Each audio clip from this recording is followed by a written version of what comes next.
স্বামীর অনুমতি ছাড়া, মনে রাখবেন, স্বামীর অনুমতি ছাড়া স্ত্রীর নফল নামাজ, নফল রোজা, কবর জিয়ারত, মাজার জিয়ারত হারাম। আপনাদের আলেম আছেন, জাকাত করে দিতেছি। যদি কোন আলেমের দাঁতে আলেম থাকে আমার সামনে আসতে বলবেন।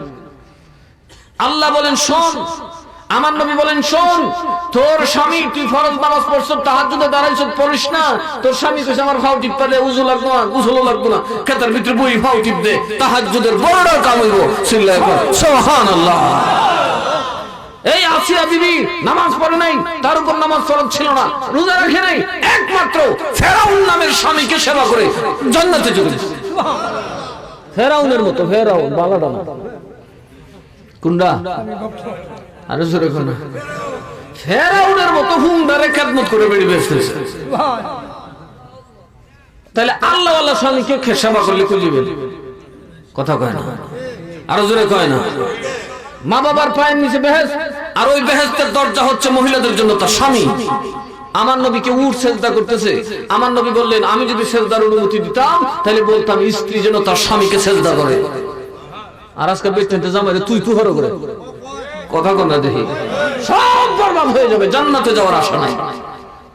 অনেকে বলে স্বামীর পায়ের নিচে স্ত্রীর বেহেশত, এটা হাদিসে নাই, কিন্তু এটা মানে হাদিস, অনেক হাদিসের মানা যেটা, এটার নাম হলো স্বামী ছাড়া স্ত্রী বেহেশতে যাওয়ার কোনো সুযোগ নাই।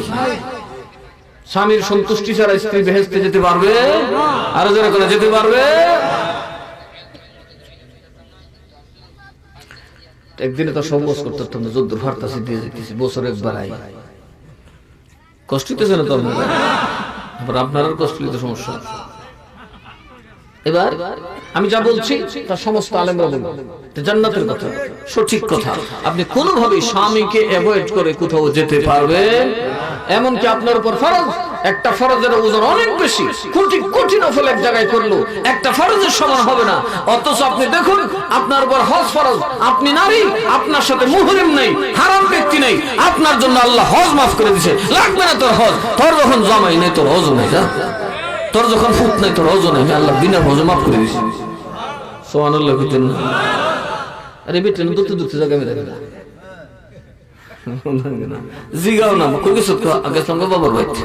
আরে তোর জামাই বাচ্চা না, তুই বাবার বাড়ি কি করে প্রকাশ করতে